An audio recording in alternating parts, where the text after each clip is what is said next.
A'udzubillahi minasyaitonirrajim. Bismillahirrahmanirrahim. Rabbi shrah li sadri wa yassir li amri wahlul 'uqdatam min lisani yafqahu qawli. Rabbi zidni ilma. Subhanaka la ilma lana illa ma 'allamtana innaka antal alimul hakim. Rabbi a'udzubika min hamazati syayatin wa a'udzubika rabbi ayyahdurun. Innahu min Sulaiman wa innahu bismillahirrahmanirrahim. Allahumma sholli ala Muhammad wa ala alihi Muhammad kama shallaita ala Ibrahim wa ala ali Ibrahim innaka Hamidum Majid. Assalamualaikum warahmatullahi wabarakatuh. Ma'asyiral muslimin dan muslimat rahimakumullah.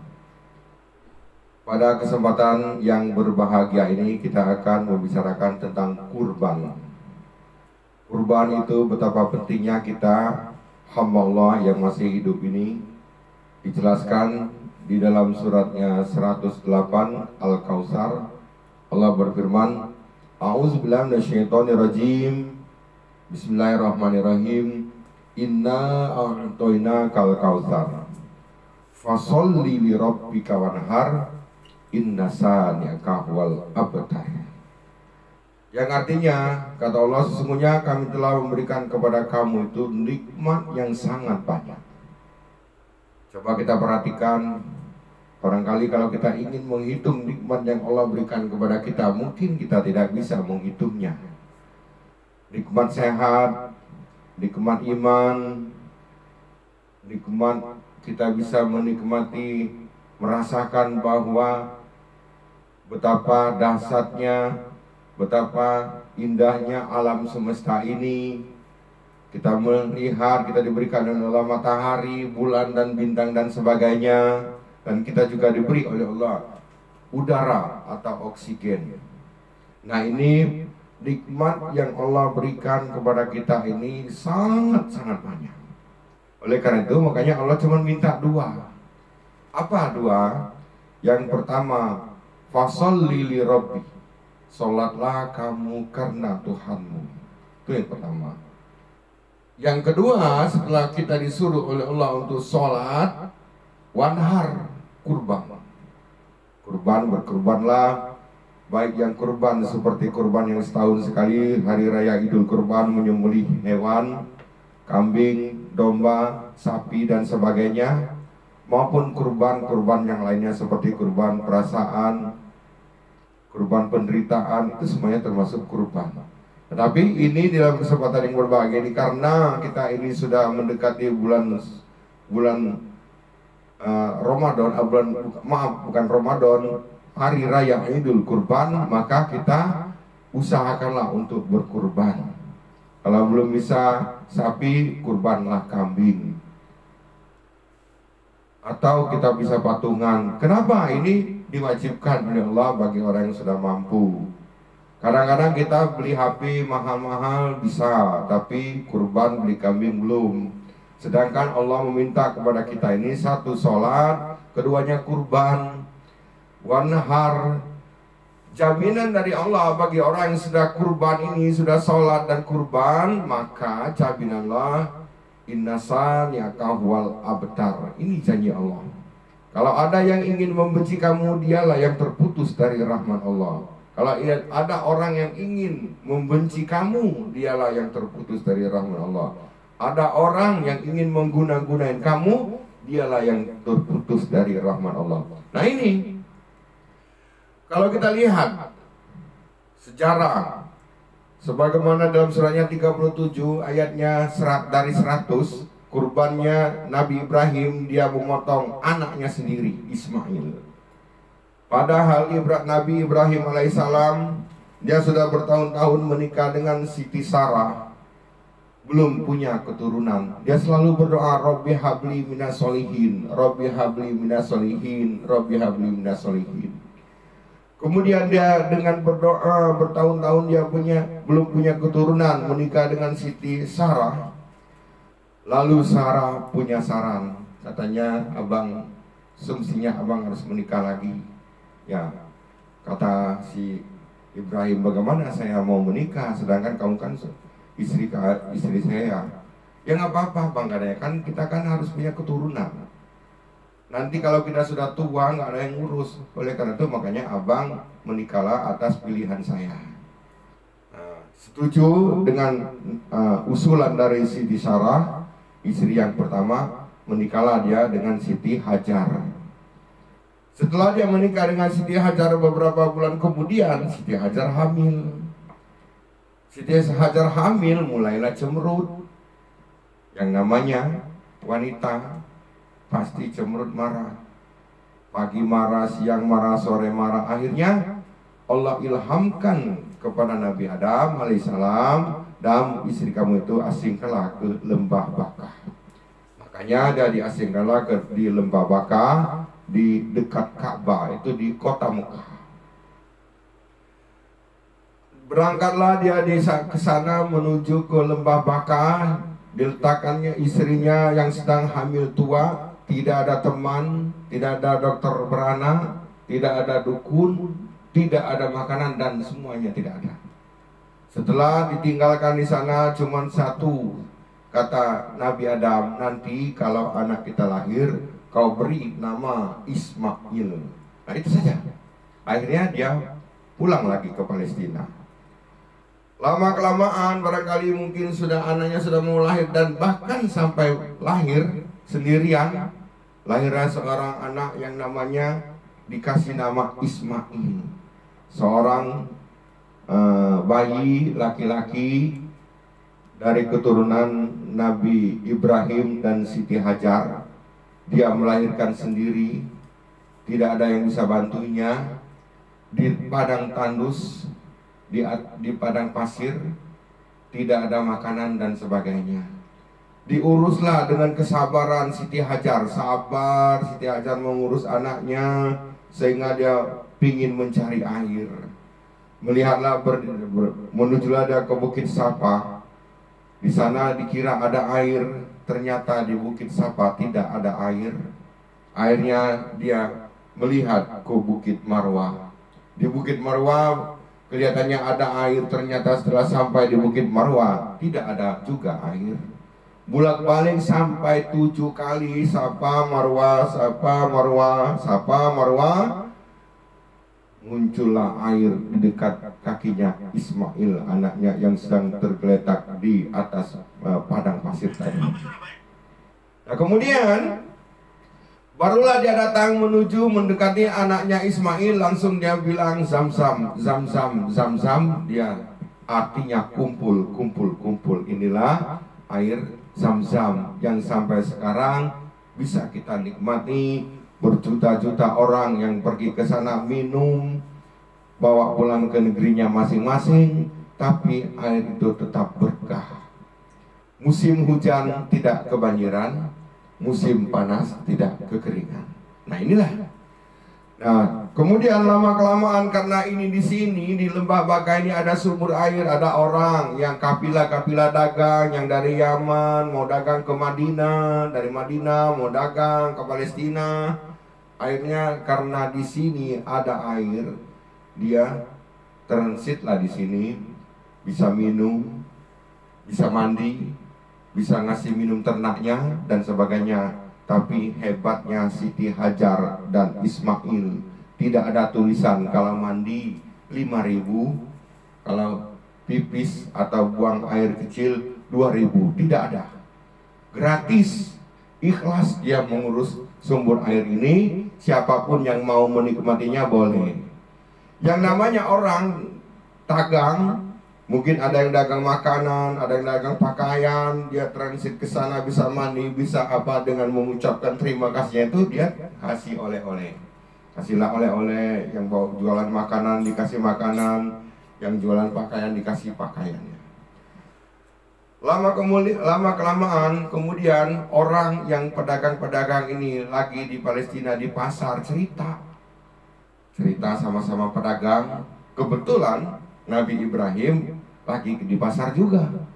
Nah ada cerita, katanya kita sekarang enak kalau mau belanja, mau berangkat dagang, kita ke Madinah, kita bisa transit, kita mampir ke lembah Bakah. Emang ada apa di lembah Bakah?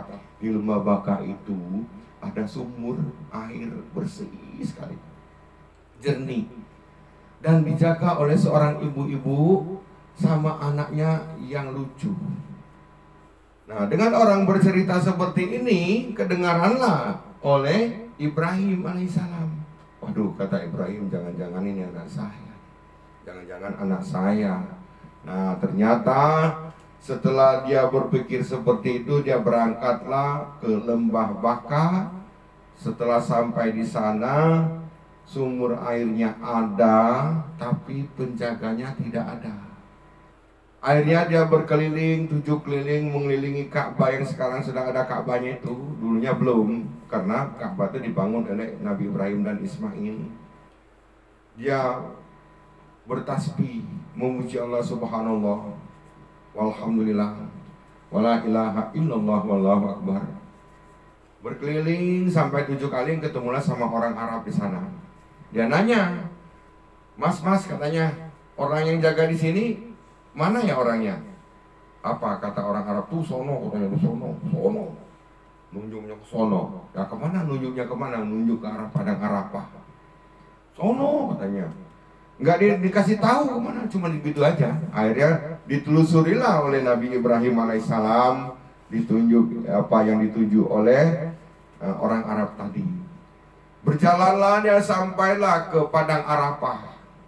Di sana di bukit Jabal Rahmah. Jabal adalah bukit, Rahmah kasih sayang. Ketemulah dia dengan anaknya Ismail sama istrinya Siti Hajar di Jabal Rahmah. Siang hari. Makanya orang kalau wukuf itu waktunya itu mulai dari siang hari zuhur dengan asar itu dijamak sampai maghrib. Dia bermain-main di sana sampai maghrib, kemudian barulah dia setelah maghrib dia pingin pulang lagi ke Mekah.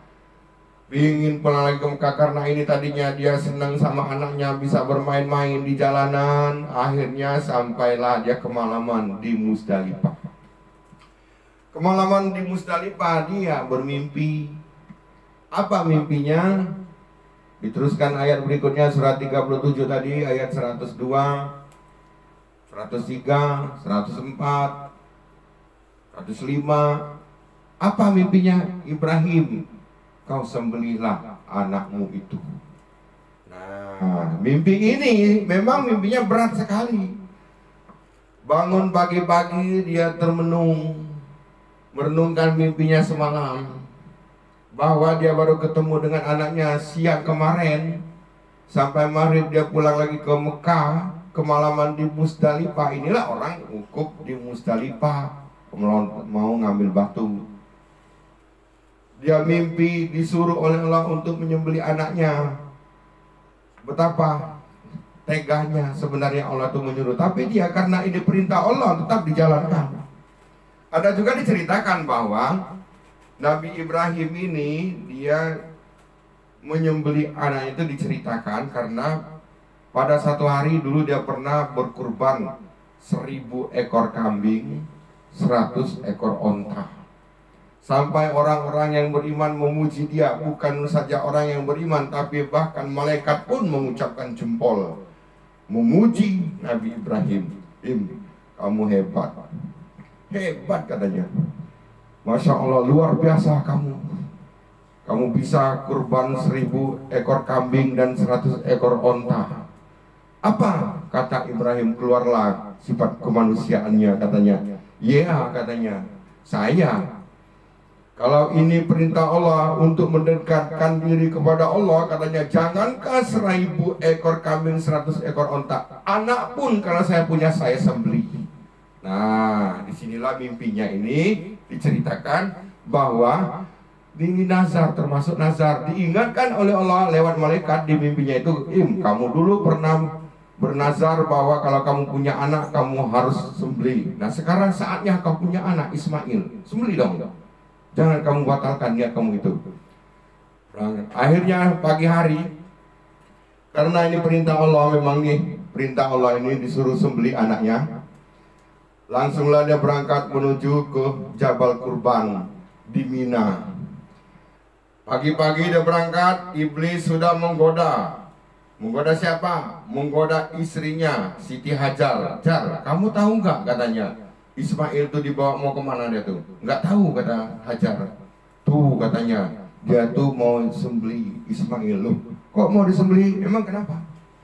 Katanya perintah Allah. Lah, kalau memang itu perintah Allah, kata Siti Hajar istrinya, jangankah anakku Ismail, saya pun rela katanya dipotong juga kalau memang ini perintah Allah. Aduh, kata setan, bingung juga nih. Katanya saya langsung uji lagi anaknya Ismail. Katanya, Mail, kemana kamu tuh mau ikut bapak kamu itu? Kamu tuh mau dipotong. Emang kenapa saya dipotong? Kata Ismail. Katanya perintah Allah. Ya, kalau perintah Allah saya ikhlas. Makanya laksanakanlah. Di dalam ayat ini laksanakanlah apa yang diperintahkan oleh Allah. Mudah-mudahan insya Allah aku akan menjadi anak yang sabar. Ini sini, kata Ismail. Ibrahim pun juga mau berangkat untuk menyembelih anaknya, dihadang oleh setan di mana? Di tempat orang melontar jumroh Aqobah. Mau kemana kamu bawa anak? Mau menyembelih. Kenapa kamu sembelih? Ya, atas perintah Allah. Gila kamu, gila masanya. Masa katanya kamu baru ketemu kemarin, katanya kok udah mau dipotong? Gak ada ceritanya di dunia ini orang motong anaknya sendiri. Tapi apa kata Ibrahim? Langsung ambil batu dilempar. Bismillahirrahmanirrahim. Bismillahirrahmanirrahim. Bismillahirrahmanirrahim. Dilempar setan. Akhirnya nggak jadi. Hari itu, hari pertama dia nggak jadi motong anaknya Ismail karena diganggu oleh setan. Hari kedua katanya, saya berangkat jangan pagi-pagi dah, katanya siang-siangan sedikit lah, supaya setan nggak tahu. Akhirnya orang melontar jumroh kalau yang pertama tuh pagi, yang kedua tuh agak siangan sedikit. Ternyata pas mau berangkat sudah dihadang lagi oleh setan di 3 penjuru. Aqobah, Wusta, Wula sudah dihadang oleh setan. Sama, katanya kamu gila, masa katanya kamu tuh potong anak baru ketemu kemarin siang kamu ketemu sampai sore, kok sekarang mau dipotong. Saya cuma ngasih nasihat saja, itu anak kamu sendiri, bukan anak saya. Itu kata setan. Memang masuk akal. Tetapi apa kata Ibrahim? Setan keparat. Bismillahirrahmanirrahim. Bismillahirrahmanirrahim. Tetap dia tidak mau mengikuti apa kata-kata setan. Akhirnya yang kedua ini nggak jadi juga. Ketiga, besoknya sama seperti itu, dihadang lagi oleh setan di Aqobah, di Wusta, di Wula, nggak jadi juga. Hari keempat barulah dia memotong. Bismillah katanya. Ada setan, nggak ada setan, persetan. Bismillah, Allahu Akbar. Saya tetap ingin melaksanakan perintah Allah. Maka Ibrahim setelah meletakkan pisau di pelipis leher anaknya itu, Allah panggil Ibrahim. Ibrahim, sesungguhnya kau telah membenarkan mimpimu. Ini kata Allah, kamu telah membenarkan mimpimu. Apa tuh hadiahnya dari Allah yang pertama? Hadiah Allah yang pertama kepada Nabi Ibrahim, Ismail diganti oleh Allah dengan seekor sembelihan yang sangat besar. Di mana dia dapat seekor sembelihan sangat besar ini? Apa dia beli? Siapa yang jaga? Nggak ada yang jualan. Apa dia ngambil punya orang? Nggak boleh. Nah, inilah kurbannya anaknya Nabi Adam alaihissalam. Kurbannya Habil yang diterima, ditaruh di surga. Inilah kurban untuk menggantikan Ismail. Masyarul muslimin yang berbahagia. Sebenarnya kalau kita ceritakan lagi, hadiah Allah lagi apa? Apa hadiah Allah? Nama Ibrahim itu diabadikan. Setelah dia diganti dengan 9 seekor hewan yang sangat besar, namanya diabadikan dan dipuji oleh Allah. Dipuji oleh Allah. Dan juga diganti lagi oleh Allah dengan anak, lahirlah Ishak. Ishak dari keturunan istrinya yang pertama Siti Saro. Meskipun dia sudah nenek-nenek, sudah tua, sudah divonis mandul, bisa melahirkan karena dia sudah kurban. Berani kurban. Kalau kita berani berkurban, insya Allah apapun yang kita inginkan akan diberi oleh Allah Subhanahu wa Ta'ala. Makanya beberapa hadiah, coba namanya itu diabadikan. Orang sholat itu dua nama yang disebut, Nabi Muhammad sama Nabi Ibrahim. Orang baca selawat Allahumma sholli ala Muhammad wa ala alihi Muhammad kama sholli ala Ibrahim wa ala alihi Ibrahim. Ini adalah hadiah dari Allah. Cuma dua nabi, gak ada yang nabi lain yang disebut Nabi Muhammad dengan Nabi Ibrahim alaihissalam.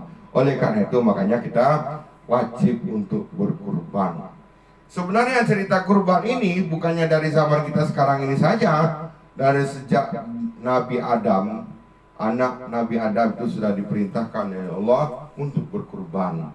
Nanti insya Allah kita akan sambung lagi di season berikutnya. Kita ceritakan tentang kurbannya Nabi Adam alaihissalam. Dia memerintahkan anaknya untuk berkurban.